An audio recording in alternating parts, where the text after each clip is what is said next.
And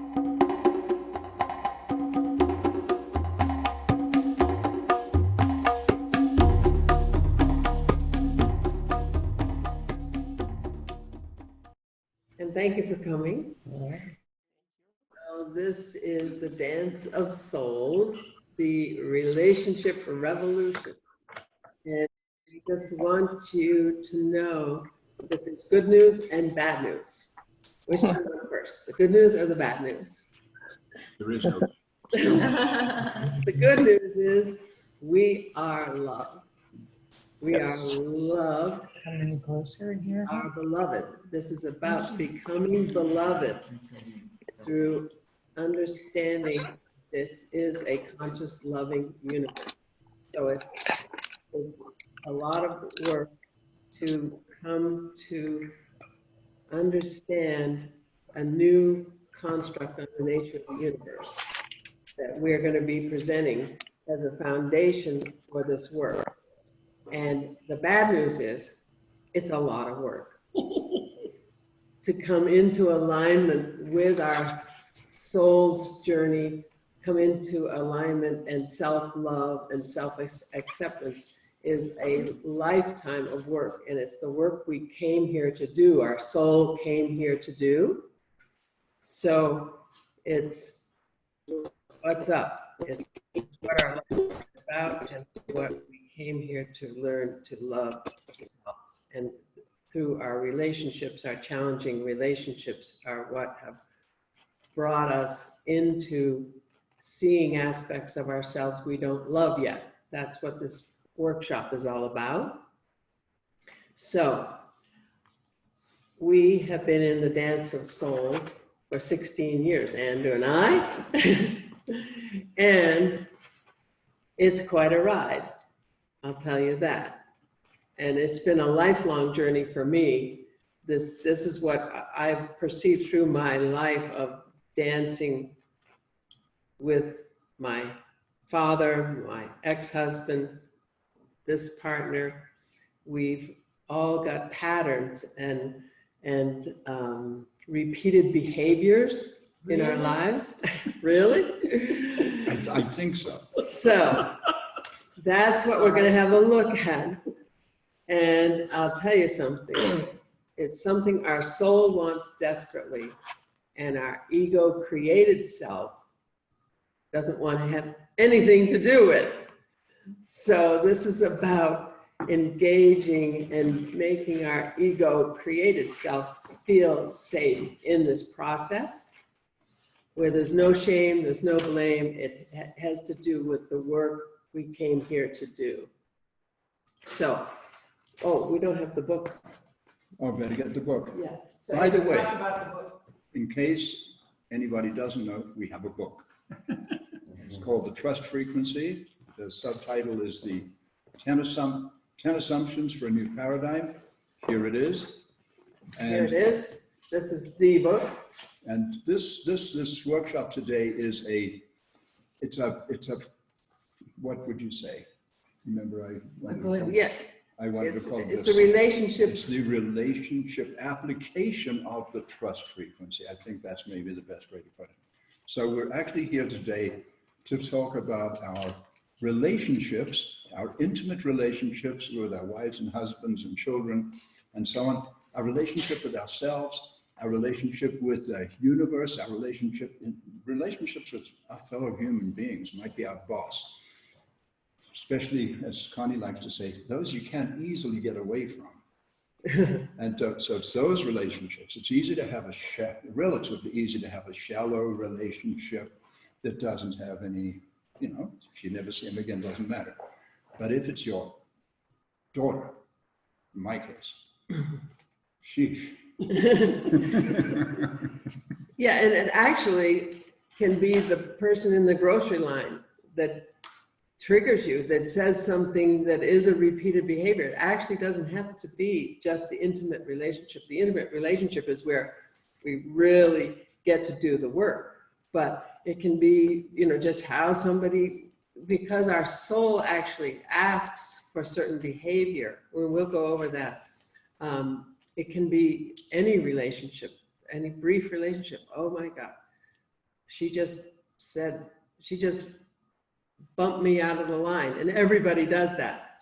Okay, so it's actually circumstances in our lives that show us these parts of ourselves we don't yet love. And that's the work we came here to do, is to learn to love all of ourselves and bring our gift to the party, all of us, our essence, okay? Because we're not quite there. That's what our soul came to do, to learn to love different aspects of ourselves so that it could move into more self-acceptance and self-love. Now, you can't love another until you love yourself, truly. So we're going to open this with an opening prayer from the book, from the Trust Frequency book. And then Andrew's going to do a meditation, take us into a sacred space. So. Speaking of love, we have a friend named Love who posted something this week. When are you going to do that? Right. Do you want to do that Yeah, first? good idea. So there's one little thing, there's one thing first, and then we could just, if anybody had any questions, but I think just bear with us, go with us, ride with us. This is going to be a ride. It's probably going to bring up some interesting things. It's going to be both inspiring and despair-inducing. I don't know. No, not despair-inducing. Challenging, let's say. Good, we like that. Right. So Connie will read something from a friend of ours that sort of nails it. Something she's going through right now. This is this week. And then we'll enter sacred space by doing a beautiful Native American prayer from our Trust Frequency book. And then we'll go into the silence, and I will guide about a 7-10 minute meditation, take us on sort of a shamanic journey that I trust will put us in a state, in a receptive state, in an inspired state, a state of consciousness where we are actually open to the information we're going to share today. And see if we can't, we've only got, understand we've got 3 hours. Now it's about 2.5 hours. If we had, I like to say, if we had a week together on a desert island with no distractions, we'd come out at the end of that week transformed. I truly believe that. This is a 5-day workshop compressed into 2.5 hours. So know that we can only give you an overview, a glimpse, some information, and there's a lot more where this comes from. So there's a lot more to be derived from the book, from our online course, which was just launched on Social Chrysalis, which is a Barbara Marx Hubbard-inspired conscious evolution learning platform called the Dance of Souls. And that's what this workshop is called, the Dance of Souls. And it's the second one we've ever done. The first one was at the Arise Music Festival last August. And this is number 2, and you're with us, and thank you, bless you, we love you. So I'll read this piece. This friend of ours, Adara Love, just posted this on Facebook yesterday and expresses this situation that is now being called forth. The universe is calling us forth to do this work. I'm just hearing people say, I've got to get to my essential self. I've got to deal with my relationships, what I've been doing in all my life. I want to deal with it now. I'm just hearing that. So it's time, because the earth is moving into a higher frequency. And as long as we're carrying this stuff, we are in a lower frequency. We have to do this work to stay up with her and go into this new world that's coming. So let me read this. She titles it, Right Relations with Self and Others. Feeling I have not been in right relationships with many over these last few years. Family, community, sisters and brothers. Lack of communication, dropping off commitments, saying yes when it's a no. Passive aggressive tendencies, projections, and much more. I mean, has she summed up this course or what that we're going to deal with in this course? I am receiving this awareness in little bits and pieces that this way of being is mirroring my relationship with myself. I have been out of integrity with my needs, wants, and desires. I give up on myself when things get tough. I lose myself in what others think, highly influenced by environment and others' needs, wants, and desires. And I distract myself with what others are doing. This is one of my sacred wounds, not knowing or remembering what my divine mission is or how to express it in the world, and, all caps, really allowing the feeling of fear to inhibit expressing my true essence. And I am shifting and repatterning this now, all caps, exclamation point. My deepest apologies if you have experienced this with me. I am committed to taking responsibility for my actions and inactions through reflection, integration, compassion, fierce expression, and deep self-love, all caps. Thank you for your love and care while I navigate this terrain of self-awareness, self-love, and being in coherence with my divine mission and sacred purpose. Together we rise, all caps, loving you and me and humanity. Now, wow. Thanks, Adara. She gave me permission to read it. So thank you for, isn't it beautiful? So. Now, did we remember to introduce ourselves? Yeah. You did? No. No. We didn't, and let's introduce everybody. Just in case anybody's wondering, I'm Andrew Cameron Bailey. And I'm Connie Baxter Marlow. That rains.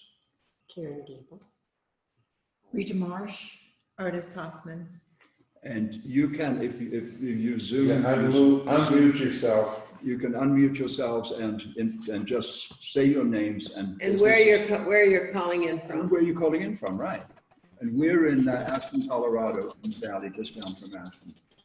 I'm Melanie Krasny and calling from Clarkdale in the Sedona area, Sedona, Arizona.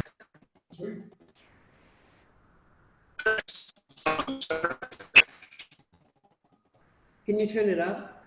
No, that's the best I got. So Chris? Who's, so Chris has got some audio problems Okay. both ways. And I'm Melanie Bennett. I'm in El Cajon, California, near San Diego.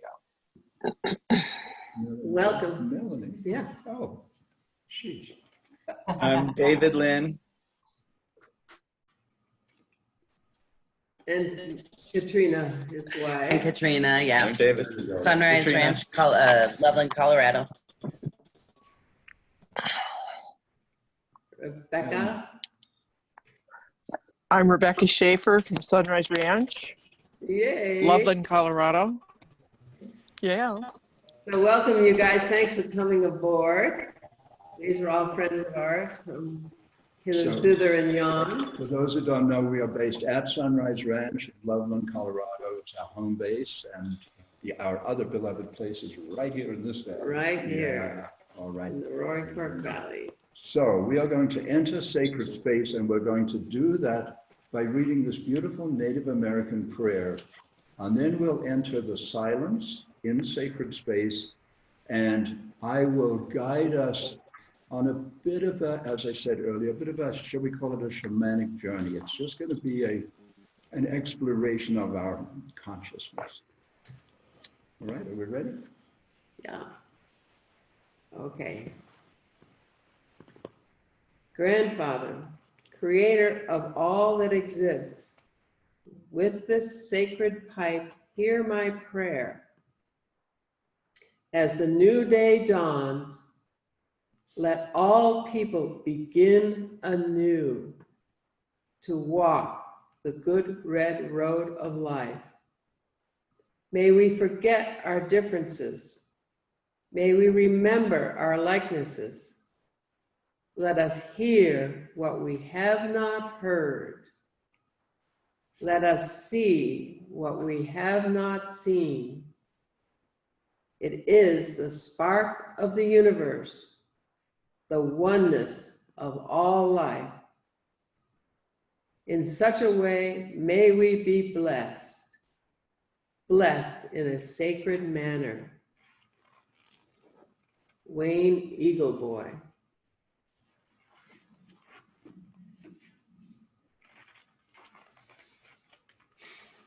So if we would all sit comfortably with our spines erect, if we are seated in a chair, place our feet firmly on Mother Earth. If we're seated in any other way, just get yourself comfortable, aligned with the axis between the center of the Earth and the center of the universe, and we're going to go as far as we can in the direction of the center of the universe, whatever that may mean.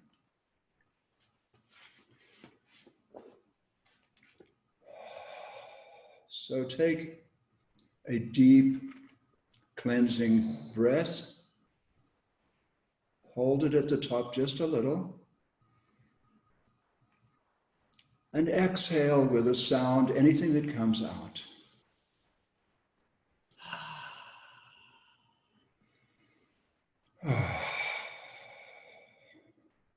And again, inhale.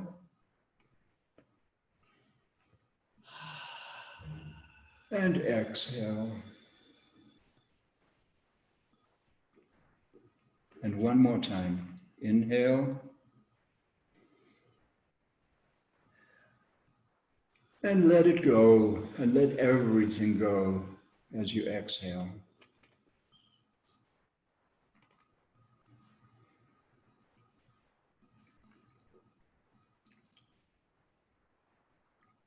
We're going to let go of our bodies. We're going to let go of our problems. We're going to let go of our exciting projects. We're going to let go of our responsibilities. In short, we are going to let go of absolutely everything that does not come under the category of pure, unconditioned awareness. That is where I would like us to go in this brief meditation, into a place of pure, unconditioned awareness. If any thoughts arise, if any distractions come into your consciousness, let them be, let them go. And just be here in this beautiful, shining, pulsating silence.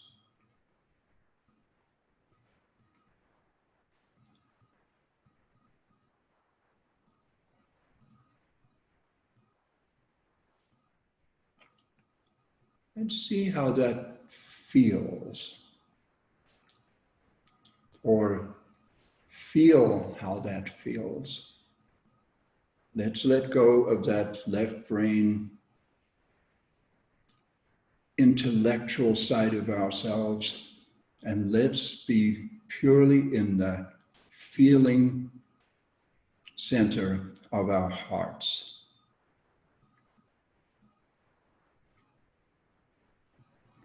And let's begin to expand.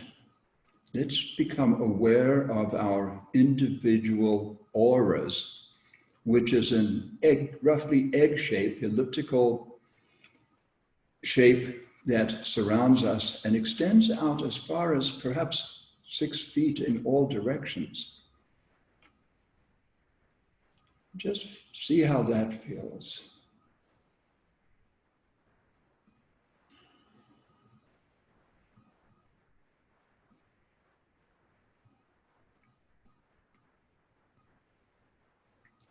We are pure, unconditioned awareness in a limited space, the space we think of as our individual aura.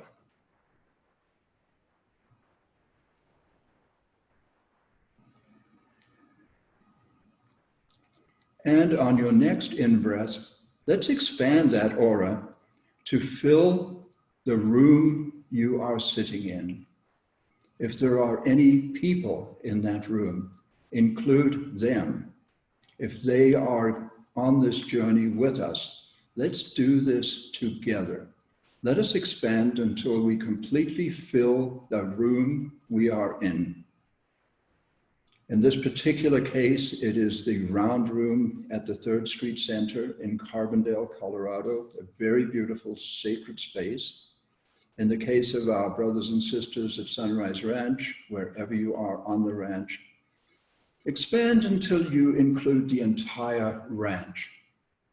The 2 Melanies, expand into the space that you are living in. And realize that we are creating a resonant field, that I am no longer me. You are no longer you. We are us. And together now, let's expand beyond the borders of the United States. I believe we are all within those borders right now. Let us go expand until we encapsulate the entire country we are living in. And let's expand further. Let's go all the way to planet Earth, this beautiful blue sphere in space with its delicate, tiny, narrow layer of atmosphere here in the vastness of space. And let's be our planet and know that we are contributing to, and in fact co-creating, a resonant field that is both healing and consciousness expanding and evolutionary and all of those things that our friend Barbara Marx Hubbard might have mentioned in this meditation. And we could, at this point, invoke any of our fellow humans who have inspired us.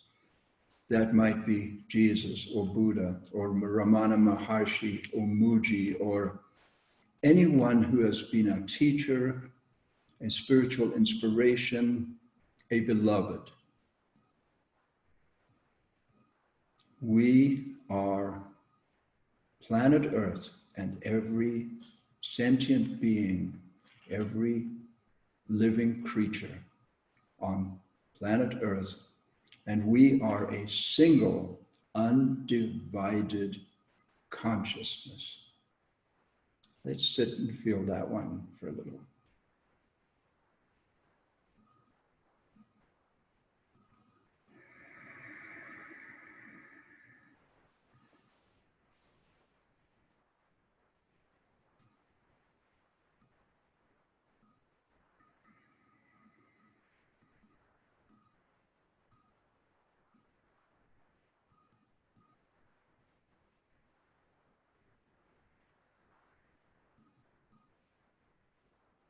And realizing that planet Earth is but a tiny speck in the vastness of the universe, one virtually invisible speck among the countless trillions of stars, the billions of galaxies, the uncountable trillions and trillions and trillions of sentient beings,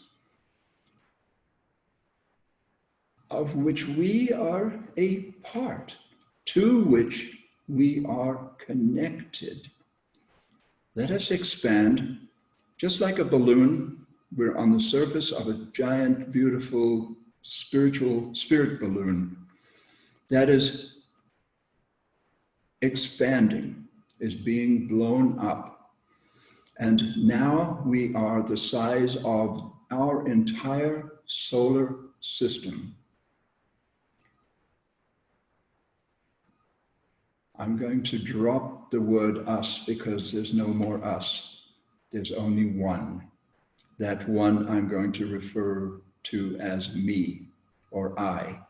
And that's not Andrew, that is whoever is on this experience together. I feel in the center of my heart the sun at the center of the solar system, which I am, with all of its diversity, all of its extraordinary variety, and its deep spiritual consciousness that underlies all of this outward manifestation. And if this is not exciting enough, we're going to expand one more time. We're literally going to explode on a single inhalation, and we're going to explode until we are the Milky Way, the name we give to the galaxy we inhabit. Inhale.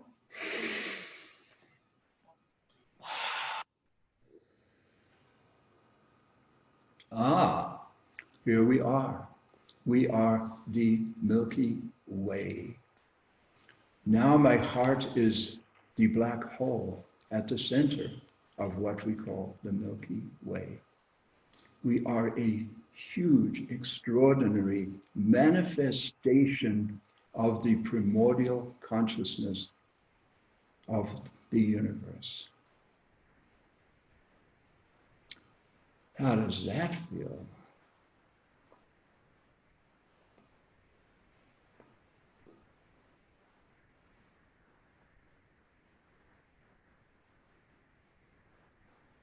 And finally, we are going to take a quantum leap into a place, into a state, and even into a time that is really not imaginable by our minds. Here we are, remembering who we are. Here we are, remembering what we are. And right now, we think we are a little galaxy lost in the vastness of billions upon billions upon billions of galaxies. But at the same time, as we remember that we are, in fact, all that is.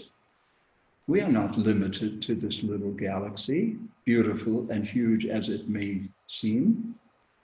So let's do that little trick again. Let's embark on a quantum leap into a brand new place, which I will attempt to describe once we reach that place. So once again, a really, really deep inhalation, and then followed by, as we exhale, just let out ah, because the ah is an ah of awe, is an ah of amazement. It's an ah of good heavens, I've always known this. Are you ready? Here we go. Ah.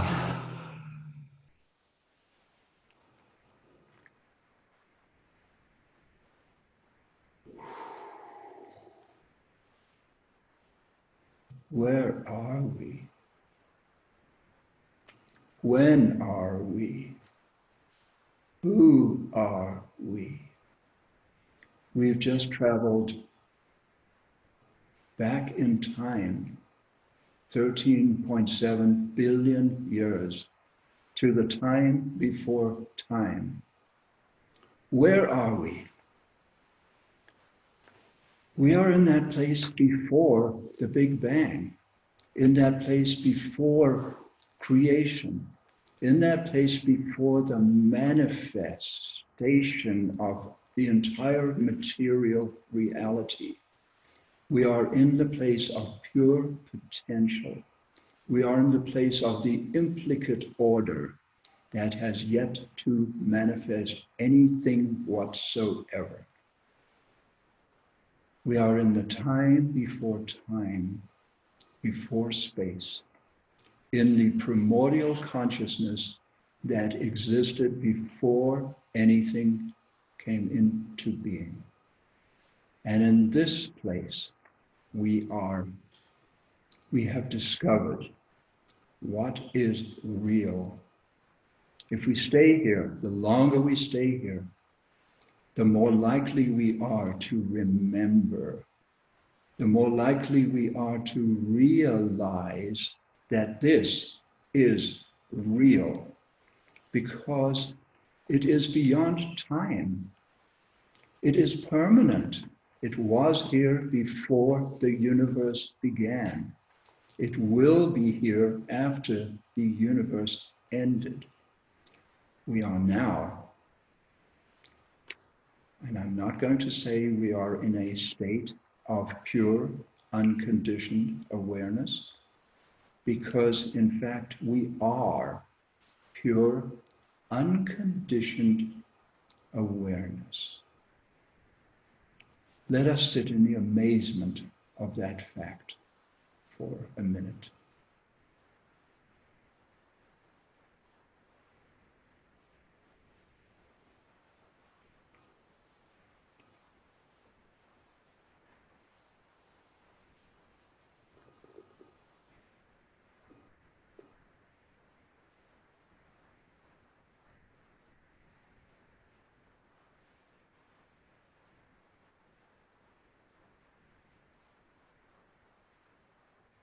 And when you are ready,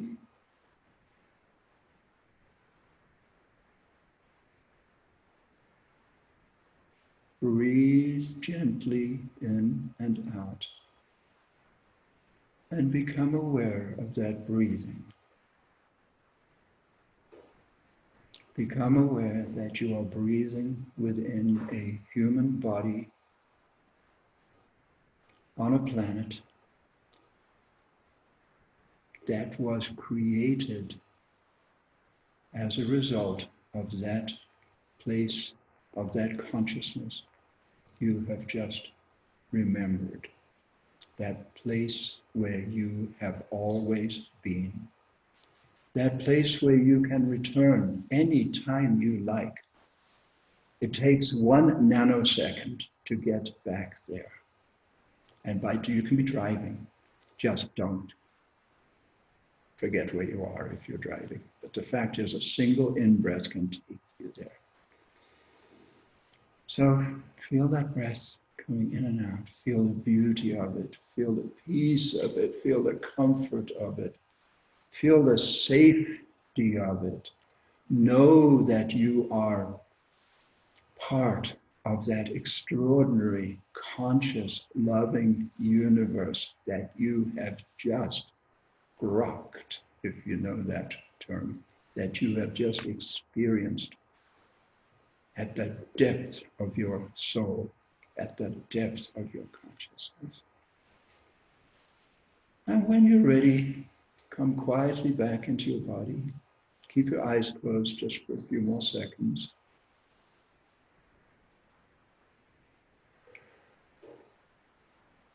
And I want to thank you for coming with me on this extraordinary journey. And when you're ready, all of the things you left behind, your shoes are still at the door, your projects and your problems are still here, but there's a different perspective on all of those activities and obsessions and passions that we humans become so caught up in. So open your eyes, and here we are. And we are, what are we doing again? Dance of souls. Oh, now we dance. The work we're doing Thank you. for Thank you. everything in that universe.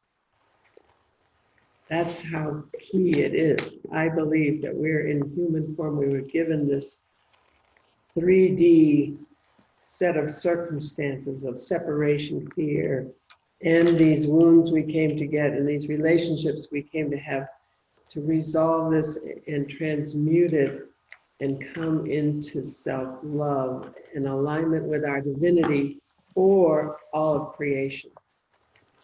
I truly believe that we're kind of an experiment that, okay, we'll get these humans to do all this whole dance we're doing, so that this fear and separation and all this stuff can be transmuted for all of creation, because it's an evolutionary process. So that's my thought on the subject. Thank you, Andrew. Wow, how about that? I have one quick question. Did anybody notice anything when we were in that place? And the thing I'd like to ask, whether you noticed, is when you were in that state of pure, unconditioned awareness, did you notice what it was, what you were?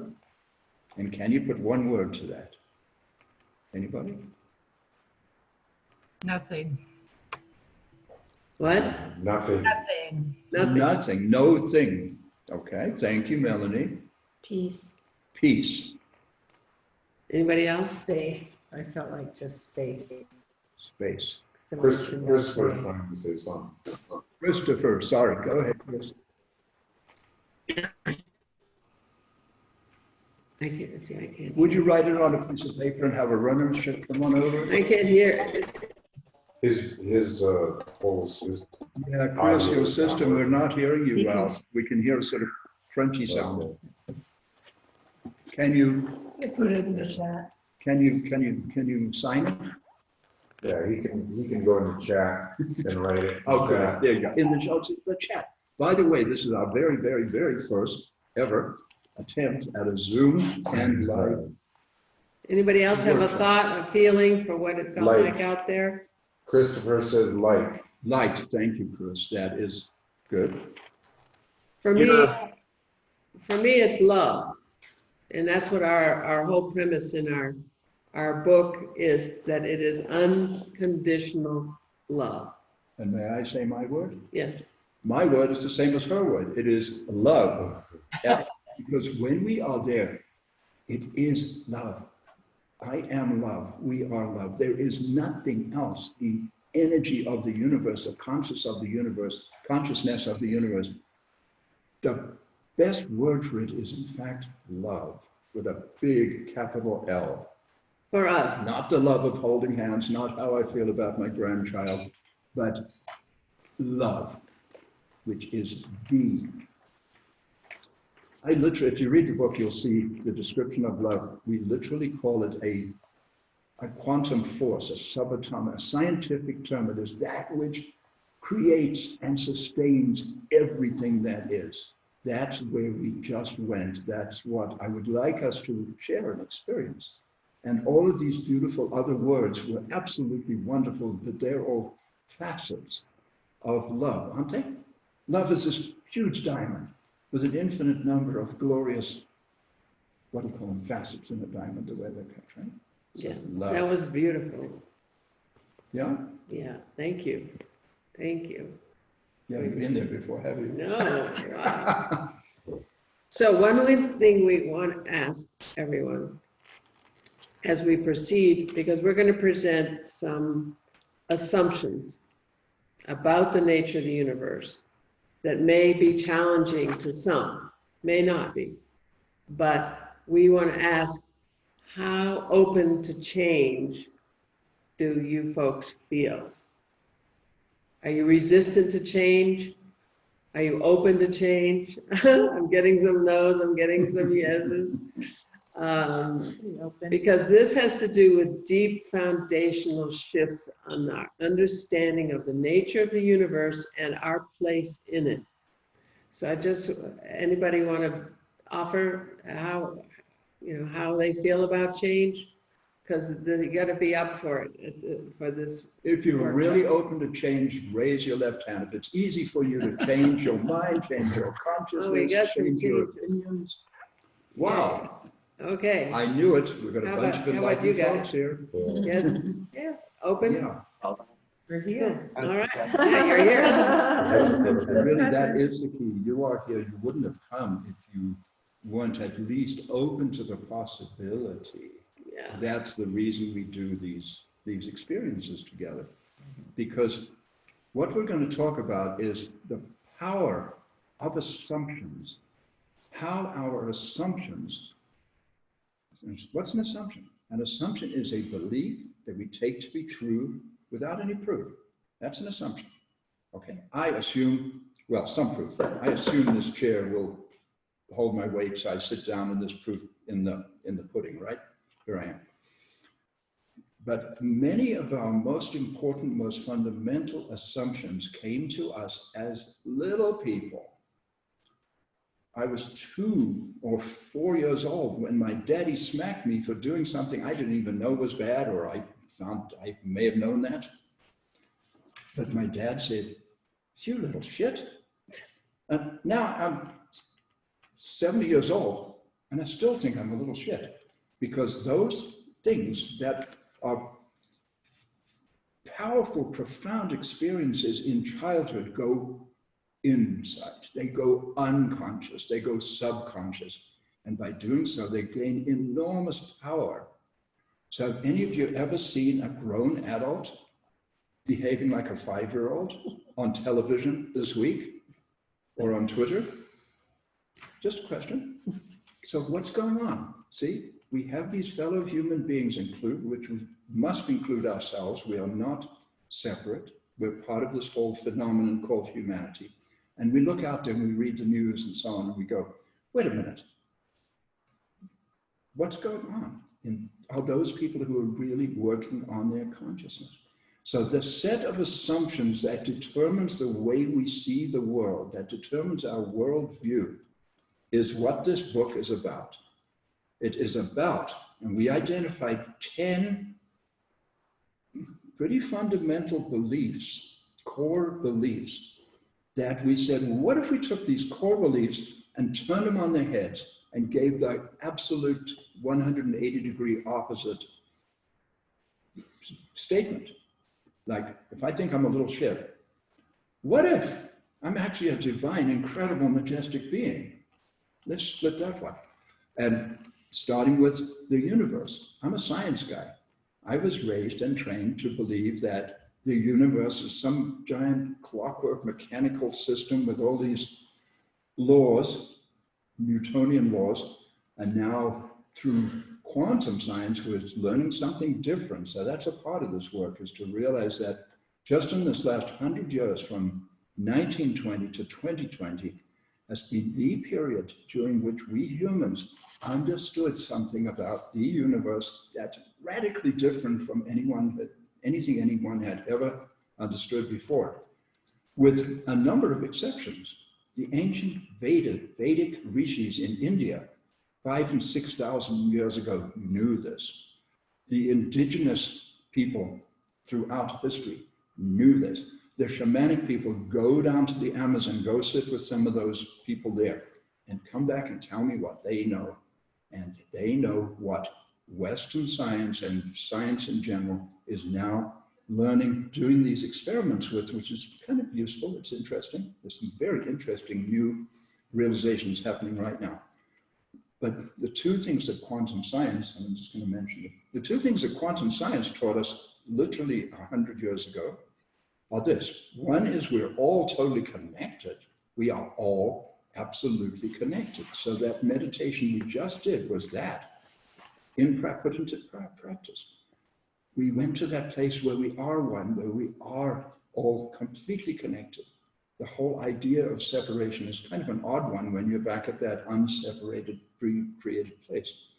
So the term quantum entanglement is the science term for the fact that everything in the universe, no matter how far away in space and time, are completely, totally connected in this present moment right now. That's a crazy thought that people just thought, these scientists are nuts saying that, but it's true. The other one is called the observer effect. So that's the other foundational piece in this book. The observer effect means that nothing exists in that space we just were until the observer sitting there. Remember, we were sitting there with our eyes closed in that place where there was no thing, nothing, no, in the pre-created, whatever we want to call it, that place and time of before creation, a time, I love calling it the time before time. Until we open our eyes. What happened when we opened our eyes? Oh, there's a room. There's some friends. There's a screen. There's 6 more friends up there. 7 more friends. What is that? The observer effect says that nothing exists until it is observed. Einstein thought that was ridiculous. Einstein said, does that mean that if a mouse walks into a room with nobody else around, that mouse, the consciousness of that mouse brings that room into being? The answer is yes. That's ridiculous. I love it. It's also true. And for us, this is key stuff in the evolution of consciousness of humanity. So once we get that, and we're going to, because it is the true nature of the universe, it is our true nature, we're going to get it soon. Okay, this workshop is part of that. This work, this personal work for the collective is part of that. And once we get it, we're going to lay down the weapons of war. It's over. Because we're going to get it that we're all one. It's going to be absurd. And we're in a higher frequency where there's more abundance than we can fathom. We talk about that in our book, but there's nothing to fight over anyway. So this is what's coming, because we're going to take a leap into understanding the true nature of things, the true nature of the universe, our true nature. So that's what we're doing today, is giving tools for accessing our true nature and the true nature of the universe.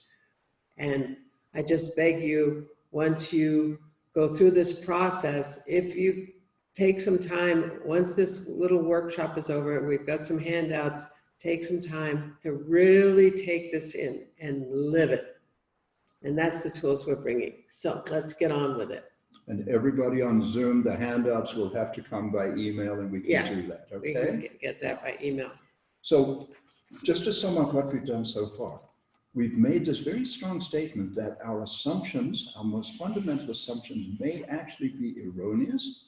They very possibly arrived when we were in our pre-intellectual phase, we were little kids, and they are very powerful, and they control our thoughts, our feelings, our actions, and the way the world manifests outside because of that. So then the question becomes, what are those assumptions, and how is it possible to change them? Is it possible to bring them to consciousness, to look at them and say, wait a minute, that's not how I feel, that's not how I really believe, I just took that for granted. I don't even remember who told me that, but I've always made that assumption, a core belief that is unexamined.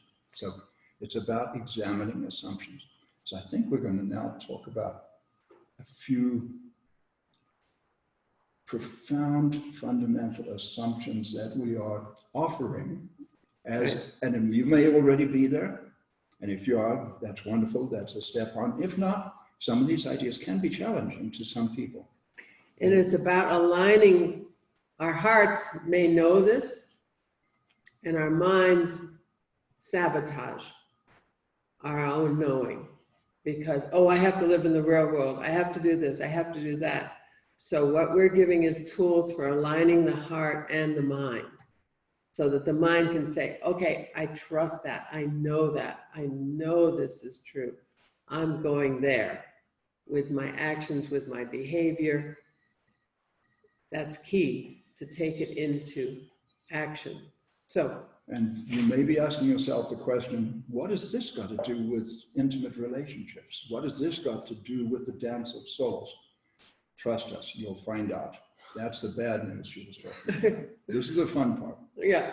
So what we want to bring is an assumption, a core assumption about humanity, that humanity is a collection of individual souls who have chosen, this is our overarching act of free will, we have chosen to incarnate on earth with a gift and a purpose on our soul's journey to wholeness, which is our alignment with our divinity.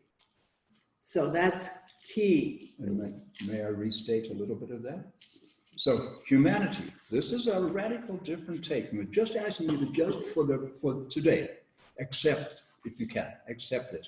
Humanity is a collection of divine, autonomous, sovereign beings. I just want to put that in, because that's the way we wrote it in the book. Yeah, that's what I've always Humanity said. is a I love collection that. of divine, autonomous, sovereign beings who came with a purpose. So she already told us the purpose.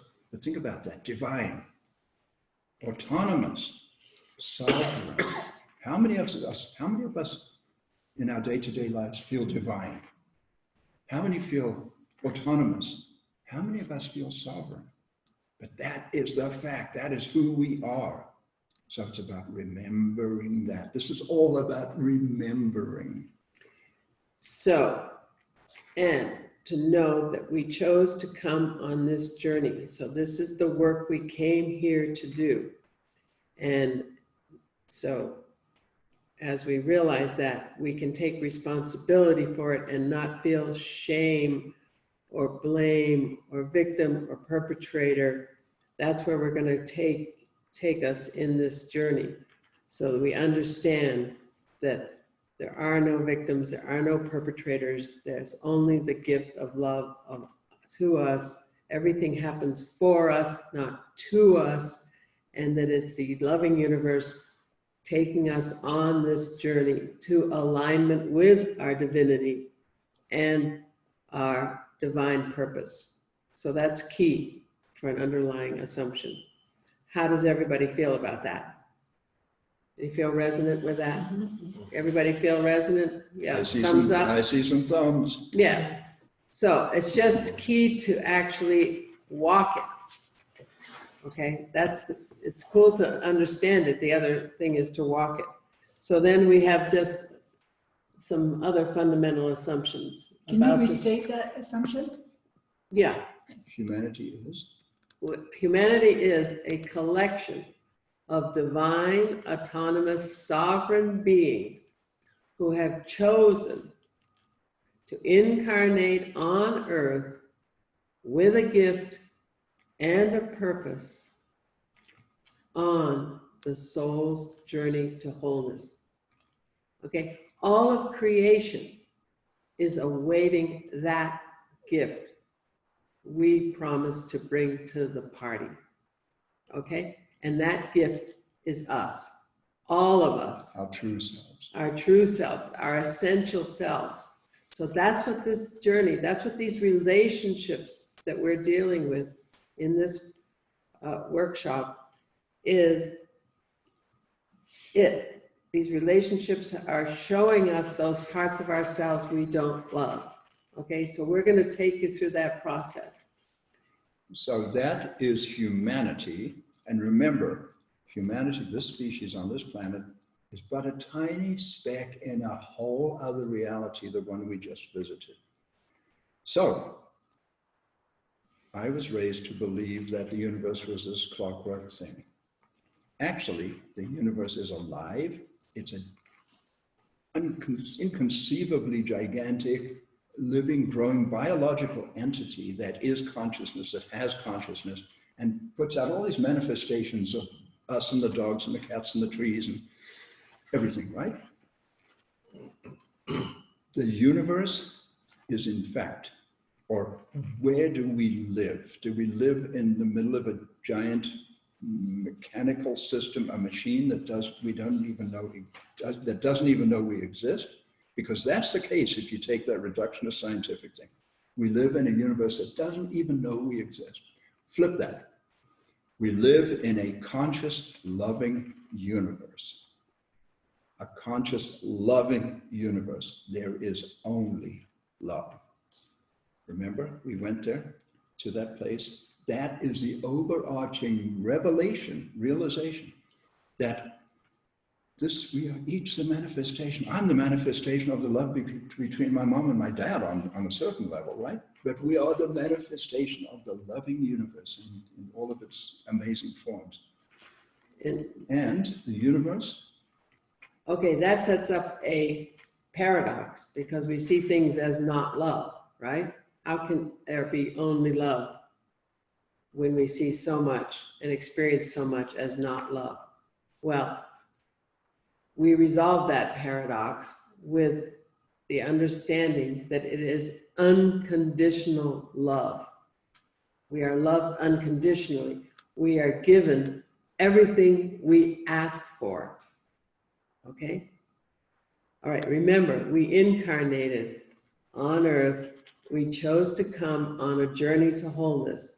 Okay? So we have given permission to this conscious, loving universe to take us on this journey. Circumstance loves us more than we do. Okay? We are not victims of circumstance. We are loved by circumstance, whatever it is. It has a gift for us on this journey because we said, hey, universe, we're doing this thing. We're going to Earth to experience certain experiences so that we come to love ourselves. Okay, this is a real flip from victim, perpetrator, shame, and blame, okay? This is love, only love.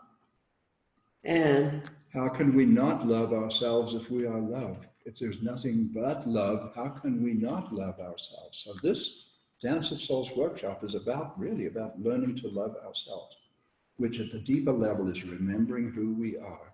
Once I remember that I am love incarnate, manifested in this human body, and behave from that place, it's really different from behaving from the little shit space. Remember the little shit guy?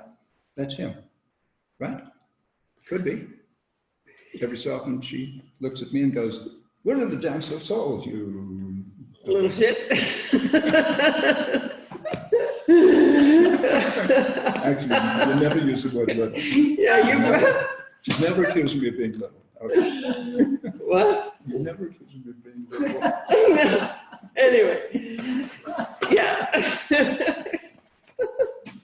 Oh, don't get her laughing because then we're in trouble. Yeah. Okay, so we only want to touch on two other things. So we which live is in a conscious, loving universe. There's only love. The universe loves us unconditionally. It responds in real time to our consciousness, thereby giving us what we asked for. Trouble is, most of the time, we don't know what we asked for. Like, you really asked for that. What does that mean? That means you had perceived as a negative attitude or a negative something, and you deserve that. You asked for that. It's true. You did ask for that. We ask for what manifests in our lives on some level. That doesn't mean we're to blame for things that seem to be out of our control. It's not about blame. It's about understanding the big, big, big picture. That's why we went to the biggest picture first. yeah. And so what we say is we create reality by the power of our consciousness.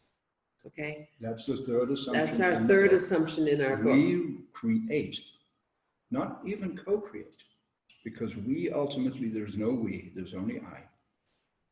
We create reality through the power of our consciousness. Anyone here old enough to remember a film back in '05 called What the Bleep? Maybe, huh? That was my big takeaway there, that science actually supports the idea that we create reality through the power of our consciousness. What an extraordinary thing. We weren't taught that in college even. We weren't taught that, period. No, and we're that's now what just discovering or learning that. and that's just so key in understanding the big picture that we're experiencing in the world, the wars, the divisiveness, the yada, yada, yada. It's our consciousness, our level of consciousness that's creating this whole ball game on the planet. And we're responding to a vibratory level that the earth has been in, a lower vibratory level. So all our systems have been created in a lower frequency, a frequency of scarcity, a frequency of separation, a frequency of power and control over others, a frequency of survival. Doubt, scarcity. Doubt, scarcity. Things, yeah. So This that's is what we're dealing with. reality for, I think, most people, certainly in this culture. It's essentially a fear-based paradigm, namely a fear-based set of assumptions. The assumptions are there's not enough. The assumptions are those guys are dangerous, whatever it is. And none of that is true. None of that is true. The only thing that's true is the place we went in that meditation. That's the only thing that's actually real. Everything else is part of the marvelous, they call it samskara, they call it illusion, they call it maya.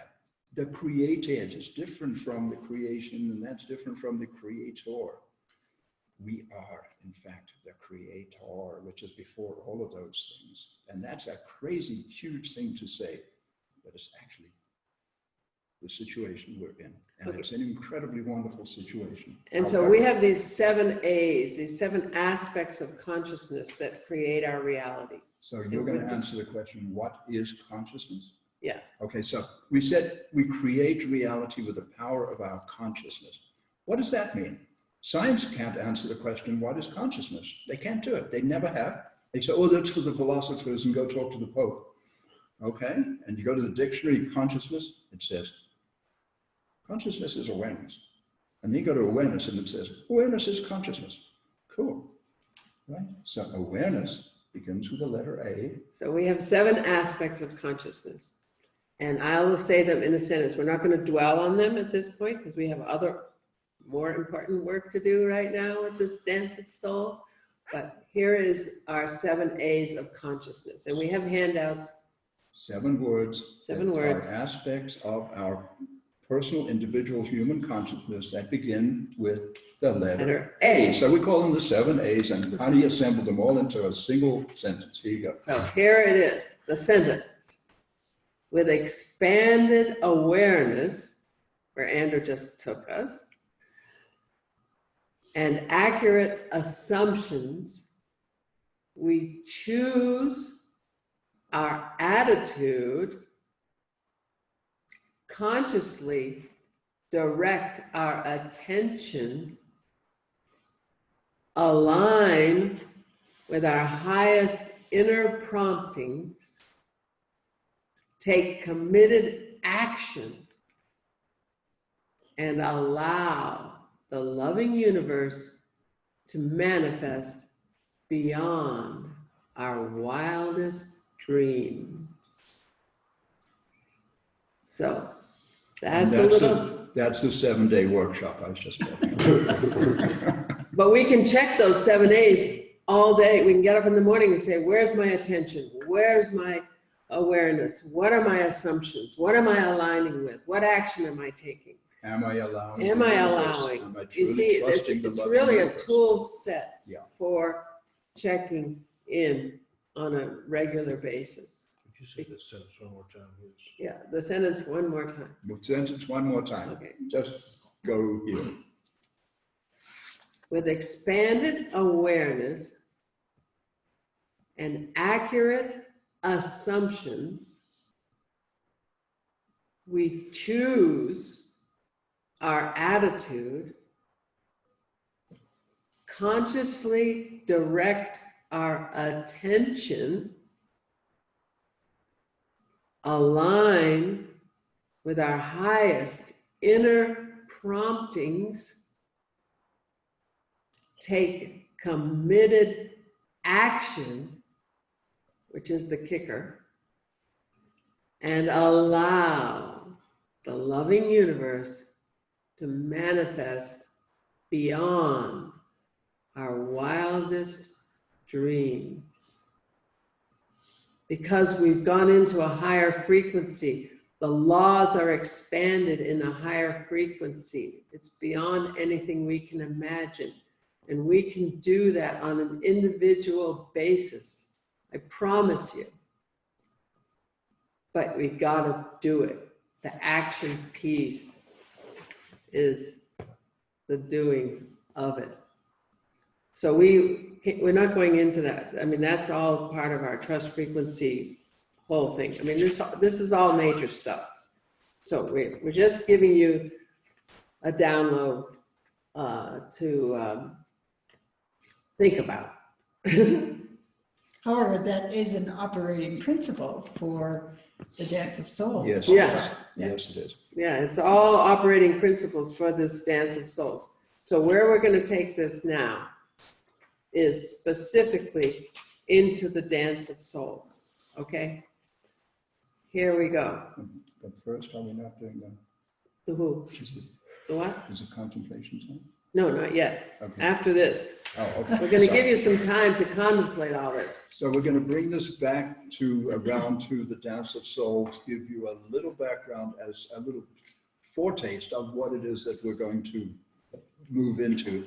And then we're going to take a break, but it's a very specific break. You need a break now? Okay, well, we'll wait for you. Anybody needs to take a break, you're welcome. Okay, yeah. But Anybody let want me to take a just- little break?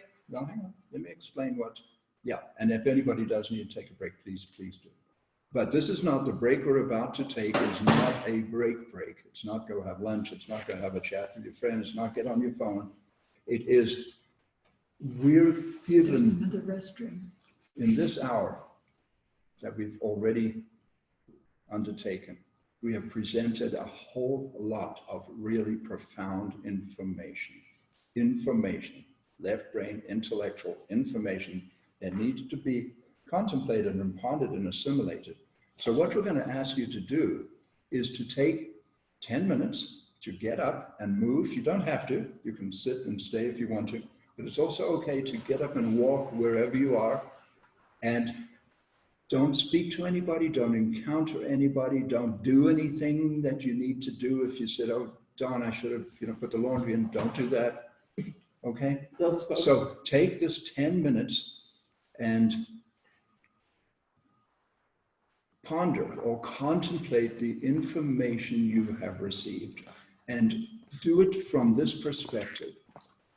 Just look to see whether these ideas resonate to you. Do you feel, I've always known that. I know that. I don't even have to be told that. I know it already. Great. Or, this is really challenging. I mean, give me a break. What the hell are these crazy people talking about? That's okay too. So whatever comes up, remember we asked you at the very beginning about your openness to change? Because if we can shift our worldview to something that's based on the kind of universe we've just described or just experienced together, this is a profoundly transformative, wow, it's like a seed that's planted in our hearts and our souls, and it grows into something extraordinary that's different from a life where we just went on with those old unexamined assumptions. So we're going to take a 10-minute break in a little bit and just go in the silence, hold the silence, go any way you like, walk around the building or whatever you do, and then come back here and sit down. And when we come back and sit down, having contemplated and pondered what we heard, I think we're going to pair up. It's what we did at the workshop at Arise, and it worked well. Find somebody to actually express to. And not the person you came with. Ideally, now, the Lynn twins up there, you're going to have trouble doing it with anybody else. I get it. So that's okay. You can do it together. But what we did that time is we said we had about 35 or 40 people, and we had them find a partner who was not their partner that they came with. And it was really cool. You can be very vulnerable with a stranger. You can open up, you can maybe tell something came up and you can actually tell something to a stranger that might be hard to tell to your wife or your husband or your sweetheart. Do you know what I mean? Their stuff comes up. So that's the next. So having done that, we'll come back, sit down, keep the silence, and then find someone to talk to communicate with, and we'll have just what do we think, 2 minutes each, where we'll have partner A express to partner B, and then partner B express back to partner A. And then we'll see where we are. And then that's the precursor to the meat of the workshop, which then gets into the dance of souls, the specifics that are in our online course, the specific work. So we felt it was really important to have this foundation to work from. So I'm trusting that we will all be in a more open space, that change or transformation will be easier as a result of what we've done this morning. And if we can just truly remember who we are as we perceive our relationships from another place, instead of this place and this defensive thing or whatever it may be, from a whole other place, from this highest place. Because if we can learn to operate from this place that we call the trust frequency, things change, including relationships, including everything. There's nothing that doesn't change in a positive way when we accomplish that. Okay? That makes sense? Yeah. So what I want to bring in is some core assumptions for this dance. And that has to do with our overarching act of choice to come on this journey to wholeness. So we incarnate into a family. Okay, we choose our family. This may be a stretch, it may not. We choose it because this is such an important job we have to do. So we choose to come into a family and into circumstances that are going to give us certain wounds, okay? Certain experiences. Our soul's going to ask for these experiences, for this behavior, for Andrew's, example of the little kid whose father said he was a little something or other.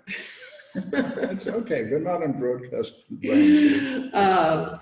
His soul asked for that. Okay, his soul took that on as a wound to carry for life. Okay, and because he actually thinks that about himself, this little boy. He actually came incarnated because he hadn't worked out that part that says, I am not okay. I am stupid.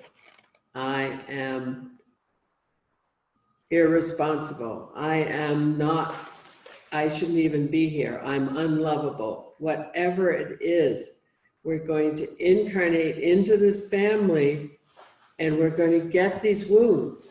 Okay, I use an example of two twin girls. They're in the crib and they've woken up and they've called for their mother and their mother is in the shower. Mom doesn't come right away, okay? Well, once the mother comes, one of them has taken on the wound of abandonment. Mom didn't come when I called her. The other one couldn't care less. Hi, Mom, how's it going? Didn't take it on because that twin sister didn't come to get the wound of abandonment. The other one took it on. I mean, something that small. I'll tell you, this parenting thing is a real thankless task in some ways because your kids came to get those wounds, okay? So, and that's us. We came to experience abandonment, experience abuse, okay? This takes us back to the fact there's only love. This is huge for people who've experienced serious abuse, abandonment, all that stuff, okay? I mean, to know that that is love. It's huge. It's about going beyond good and evil, right and wrong, victim, perpetrator. Okay? It's very big. And until we get it, and we get to that place, and we do that inner work, we're still stuck in a lower frequency. We're stuck in a reality of victim perpetrator. We have not done the work we came here to do, and the universe will just keep handing it to us in the form of behaviors, experiences that just keep reinforcing the fact that ultimately we feel less than. We're not okay. We're not a divine, autonomous, sovereign being. We are a worthless, stupid, whatever it is that we came to work on, okay? It's huge. So we get these wounds in childhood, these very important wounds, these situations, and it can be extreme, okay? I mean, when you take it all up, I mean, it's huge. So we get these wounds in childhood, we carry them, and we use them. They become a projection. In adulthood, they become projections onto others that they have abandoned us, that they're calling us stupid, whatever it is that we are carrying inside. We have these repeated behaviors. So that's what we're going to go into. And right now, we're going to take a little time to ponder this flip from victim perpetrator into beneficiary. We're not the victim of this stuff. We are the beneficiary of these circumstances. Okay? So these aspects of ourselves that we don't love yet, we call the shadow. Okay? So we need to acknowledge our shadow because we keep seeing it in the form of others' behavior towards us. And until we acknowledge it, we bring it into the light and transmute it, it's sitting there. It's our job. We came here to do. So it's just there and it's just going to keep coming. So that's all I want to say, except one more thing. When it's so pervasive in our lives that we can take it in, we can take a behavior that someone else has done, and as we take it into our senses, we flip it through a filter that turns it into our wound, that the other person has no idea what they've said, but all of a sudden we're triggered into our wound because we've actually flipped their behavior, flipped what they've said so that we can experience this wound. And then we go into behaviors. We're going to deal with all this stuff, okay? That's what the second half of this workshop and process is. We're going to deal with all this. So we go into behaviors to protect ourselves from anybody seeing that we feel this about ourselves. And this is called survival.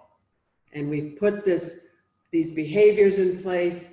We've put these defense mechanisms in place. We've put a mask in place to cover up the fact that although we look like we're totally successful, we're totally functional, we're totally there, we're happy, we're cool, we're good, we're friends, we're all that stuff. But guess what? Underneath, we don't feel that way. We've got these shadow pieces we've got to get up and out. And we're going to keep manifesting behaviors until we go there and do that work. So let's take a little time and just ponder all this stuff. It may make total sense. It may be totally in alignment with your reality, and it may not, but it's huge. So let's just take a little time to ponder the nature of the universe, the loving nature of the universe, that it's giving us everything we ask for. What are our requests? Our 7 A's of consciousness. We're just love incarnate, wanting to come forward as the gift that we promise to bring to the universe. And doing this work transforms the whole universe because it's all one. It's totally cool, but it's a challenge. So let's take a little break. So the time in Colorado here is 10:25. So stay in sacred space. Stay in silence. Do not interact with anyone. If a dog comes up to you, feel free, because they'll bring you a gift of love. But otherwise, stay in this sacred space, stay in this workshop, but 10 minutes, so 10:35, let's be back here seated. Let's be back where we are, and then we will find a way to pair up and exchange. Well, I think in this one, we're not going to pair up. We're just going to come back and We could just. yeah, and the other ones we're going to pair up. All right. So information, we've just done information, a lot of information. Now we're going to do contemplation, and we're going to come back into dialogue. Dialogue doesn't mean two people. Dia does not mean two. It means through, like the diameter of a circle. Dialogue is how we work through things. So it's actually conversation without crosstalk. If everybody would just give perhaps the most succinct, this is not an opportunity to go give a long philosophical thing. It's about what I experienced, what came up for me in my contemplation period. And it may be nothing. If something came to consciousness that's really powerful, share that. If nothing came up that didn't seem important, don't. We've got a lot of people and it will take a long, long time. So we want this dialogue part to be as tight as another 10-minute period. Then I think we're going to take an actual break. We're going to take a little break at that point, bathroom break and stuff. And then we're going to get into the work. Okay? All of this has been the lead up to today's work. And there's a handout for the people in here. There's a handout with these assumptions, these dance of souls assumptions. Do you think they can should take it. You on? can take it and read. If it's a lot to grok, if it makes sense, and it's aligned with your reality, fine. If it's a lot to grok, a lot to take in. There's handouts that actually says, we came, we incarnated into our family, we did all this. Anyway. But know that material will be yours to take home with you, so you can do that later. And we can send it to you guys on Zoom. We will. It's the whole on the internet. essence of the dance of soul. So look, it is now, we can send it to you. It is now 10:27. Let's be back here at 10:40, seated and ready to continue. And ready to do some deep work.